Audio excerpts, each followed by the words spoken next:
Hey guys, welcome back to my channel. You're watching What's Rakesh Up To. So what am I up to today? I'm back with another tech video. So today I'll be reviewing my DJI Mini 2 drone. So let's get started. What I'll be doing in this video is I'll be giving my honest opinions or honest reviews about the drone that I currently own and use a lot. This is the DJI Mavic Mini 2. Okay, this is the Mini 2, and I purchased this drone 6 to 7 months ago. I've been using it a lot from the last 6 months. Did I buy it? Bought this drone from the US. I have one of my friends who stays there. She was very kind enough to get this for me. She went through the pain of getting it from the US, putting it in a bag, getting it without customs getting to know. I am always thankful for this. So otherwise it's very expensive even now in India. So even at the current moment in India, this drone would cost you anywhere from 70 to 80,000, but in the US I got it for 40,000 or 45,000 at that time. What do you get in the box? So I've got the Fly More combo, as in you get 3 different batteries. So this is their battery hub, and I've got 3 different batteries, and so in the box you also get a controller. So this is the controller that you use, and also it's got different modes, and if you're wondering where the joysticks are, it's tucked away tightly in here, so you don't have issues in packing this in your bag. And also in the Fly More combo you get these extra propellers. So any case of crash or anything, or you chipped out your propellers, you can quickly change it. So they give you these as extra. And also the Fly More combo comes with the DJI's power brick that you can use. Again, this is the US one. I use a converter and charge it. And how do you get it? So you get a bag with it. So this is the DJI's official bag. So in the box, the whole thing is placed like this. The whole thing is placed in a box, and so all your drone and all your equipments are in this. I'm still using this bag. It's a very nice bag, and this was very much required from DJI. And so that's what you get in the box. It's basic stuff, and like I said, the Fly More combo, the only thing that you would get extra are propellers and extra batteries. If you're going to buy a drone, I suggest you buy the Fly More one, because any which ways you would need extra batteries, so why not invest it in the beginning when you buy it, right? I just want to run you guys down with the specs. So this is a nano drone. Again, there's a lot of categories of drone, but the Mini or the Mini 2 falls under the nano category. The category is where it is. Category of drones is nothing but the drone weighs less than 250 grams, and according to the law, if it's below the 250 grams, it doesn't require any kind of registration or any kind of license to fly around. So if you're someone who is worried about all that, this is the drone to buy. So even I did my research and got it just because it's a nano category drone. The basic specs, right? So this is got a camera here. So this is a gimbal.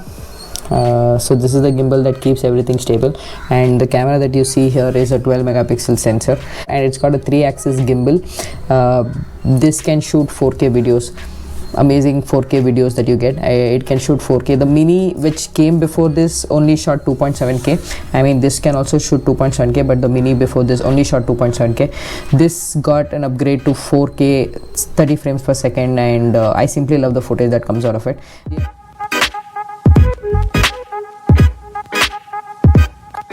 The other thing is it can shoot also photos and photos in RAW and JPEG. Again, for the folks who love to edit their photos, you can shoot RAW in this. And coming to the other bits of specs like the flight time and everything, so with one battery, right, one charged battery, it can fly anywhere, for me at least personally, it flies anywhere from 25 to 30 minutes, which is very decent, because anyways I have 2 other batteries, so 25 to 30 minutes is enough to create some good aerial drone shots. So when it comes to the altitude that it can fly, the max altitude that it can fly is 500 meters. Putting it in the other way, it's around half a kilometer of altitude. That's too much. Again, that would be from the point of you standing, or the point of you setting up your controller. So from there, the 500 meters is what max it can fly, and the longest distance this can fly is with the OcuSync 2.0 system that it's the controller and this is synced up with. It can They say it's around 8 to 10 kilometers, but I have not personally tested it. But yeah, I mean, you wouldn't have any issues flying it for 2 kilometers or more, and you would still get good signal, and it can sense you and reach you home comfortably. So it comes to the max speed that this drone can do. So there are bigger drones that can do bigger speeds, even the FPV drones that can do high speeds, but this is again keeping in mind that it's a nano drone. The max speed that it can do is 50 to 55 kilometers per hour. It's a decent speed for a drone of this size. Again, like I said, it's a small drone, guys. So this is my hand, and this is a very small drone. So with this size, if it can go 55 kilometers per hour, that is in sport mode, it's a very good speed. Again, there are different modes, and it can do a different speed in that, like for example in cine mode. So you have something known as cine mode on the controller. So if you activate cine mode, it does only 25 to 30 kilometers per hour. If you do the normal mode, it does 35 to 40 kilometers per hour. Again, in the sport mode, it can do close to 55. So it's about the speed.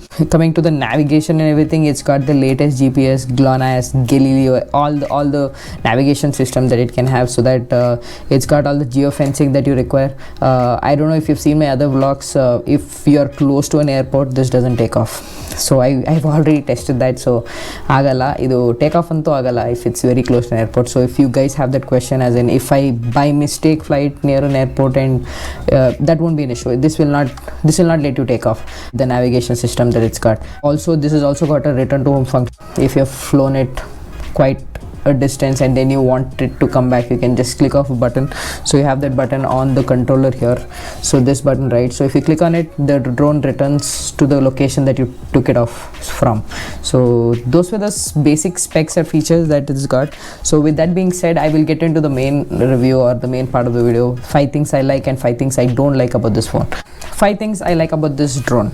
The first thing is, this is a coolest gadget to own. I mean, if you're someone who likes taking photos, videos, creating content, nothing is better than a drone, man. I mean, you can be standing on a edge of a mountain and then send it out and take a nice photo of yourself or your surrounding, or a video of your surrounding.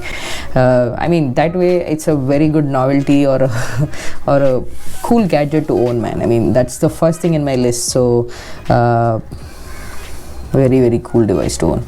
The second thing is the weight, or the flexibility. Again, like I said, right, this is below 250 grams, and you can fold it. You can easily carry it anywhere. I mean, it's not like those bigger drones that requires a big bag or a kind of case and all. You can actually carry it in a smaller bag that you have, where you have a protector here and a thing that holds all the propellers together, so you can actually take it. So that's one of the things that I really like about this, the compactness.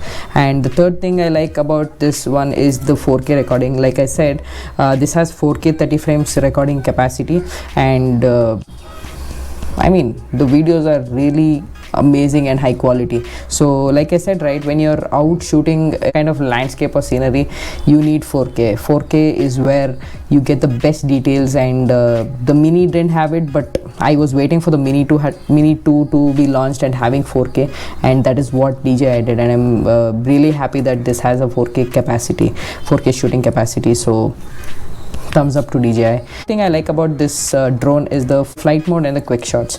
So what I mean by flight modes is, let me the controller. So you have different flight modes. For example, cine mode. You want to shoot in a very cinematic way, you can use the cine mode, where the drone doesn't have quick reactions, and it goes very seamlessly, smoothly, covering whatever you need, right? So those kind of modes, I mean, if these were not there, it would be really difficult to shoot few things using only sport mode, or only using a certain speed, right? So that way, the flight modes that are like cine, normal and sport, right, that you can see here, so these modes are really helpful. And the other part is the quick shots. So the quick shots, what I mean by quick shots is, the quick shots are inbuilt feature in the DJI app itself, the DJI Fly app, where you can track an object and make it circle around, or make it go away, or make it fly above. So these are few modes that are inbuilt in the app, where you don't need to be looking at it, or you don't need to be controlling it manually, and kind of certainly do something. So these quick shot modes are really helpful when you're alone and want to take a shot of yourself standing and then something's flying around. So that's something that I like and I really use a lot. I think with the previous videos you would have seen all that, right? Coming to the last point I like about this drone is it's very easy to fly. If you folks have questions around how difficult is it to fly, or how is it difficult to learn how to fly this, it is actually easy. I mean, anyone with 5-10 minutes of using the joystick, using the controller, can learn how to fly this. It's not, I won't say that it's a big deal. You can easily fly this. So that's the fifth and the last thing I like about this drone. Jumping to the next section, which is 5 things I don't like about this device, or I don't like about this drone, is the first thing is expensive. I'm putting money first here because this is a novelty thing, right? I mean, you really can live without it. It's not like you need a drone in your life, you need to have one. It's just a novelty factor that if you have a passion of taking videos on a drone is when you buy this. So considering that it's an expensive device, so and it comes with a cost. So that's the first thing I don't like about this. Second thing, and the most irritating thing about this, is the drone laws in India. I'm not sure if you guys really have an idea about the drone laws. The drone laws in India are really very primitive, and they're not structured around you giving you complete control of the drone, or complete liberty to use a drone wherever you want or whenever you want. I mean, I get that these things can be used against someone. You can take a video of someone doing something personal also, right? So considering all that, I know there should be laws around this, but when it comes to this drone, right, the nano category cannot fly more than 15 meters. So few things that are something should be reconsidered, and that's one thing I don't like, the drone laws. And the next thing, the third point that I don't like about this drone is the altitude lock. I don't know how many people know about this. My drone, the Mini 2, is locked at 15 meters. That's 40-45 feet. The building that I steer is taller than the height my drone can fly. So to give you a perspective, so like I said earlier, this drone can do a maximum altitude of 500 meters, but because you take it off or use the controller to, the GPS locks itself to India, right, it restricts to 15 meters.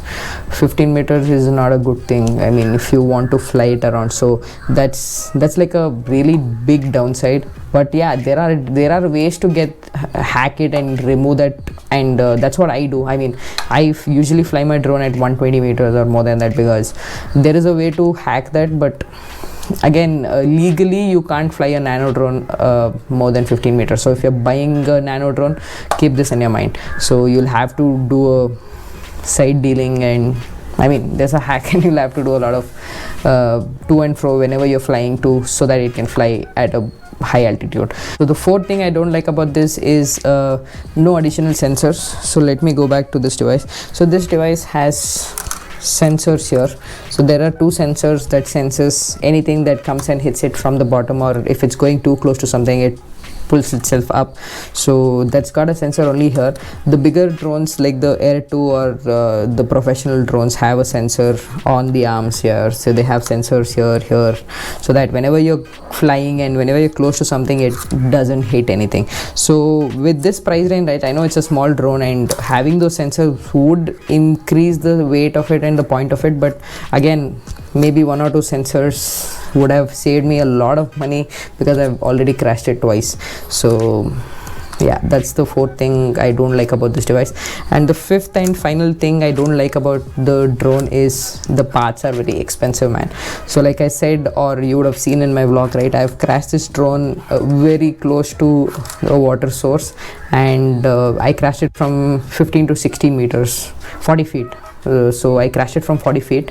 It hit a tree, and then it fell on mud. It didn't fall on anything really hard. It fell on leaves and trees or branches, right? So this particular arm, so let me just open this. So this arm broke, and the propeller, one of the propeller broke, this arm broke. To get this fixed, to get this attached, and one of the sensors, the GPS sensors, because of the crash had the wiring had gone. So only with these two parts, it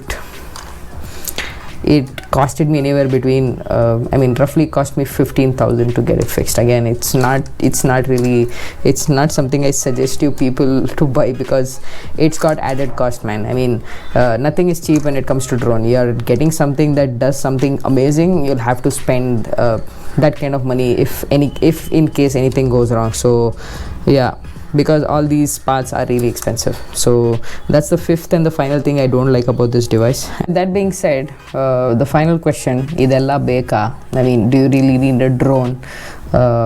Personally, if you don't have the passion, don't buy it.